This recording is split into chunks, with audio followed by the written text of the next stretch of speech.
দেশে সন্ত্রাসবিরোধী আইনের আওতায় কার্যক্রম নিষিদ্ধ হওয়ায় এবং নির্বাচন কমিশন নিবন্ধন স্থগিত করায় আওয়ামী লীগ ত্রয়োদশ জাতীয় সংসদ নির্বাচনে অংশ নিতে পারবে না বলে জানিয়েছেন প্রধান উপদেষ্টা ড. মোহাম্মদ ইউনূস।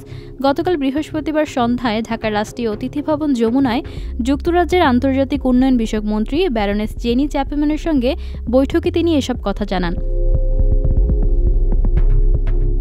ড. মোহাম্মদ ইউনূস বলেন, আগামী ফেব্রুয়ারির প্রথমার্ধে নির্বাচন যথাসময়ে অনুষ্ঠিত হবে এবং এতে বিপুল সংখ্যক প্রথমবারের ভোটার অংশ নেবেন।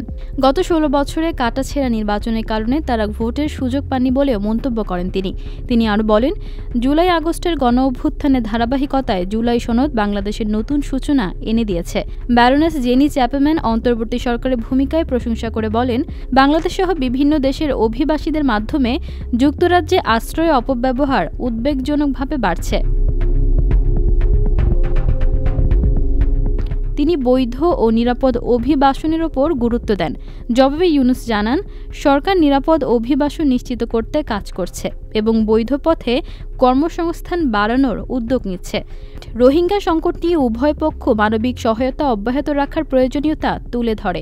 পাশাপাশি বাণিজ্য, বিমান যোগাযোগ ও বঙ্গোপসাগর গবেষণায় সহযোগিতা বৃদ্ধির বিষয়েও আলোচনা হয়।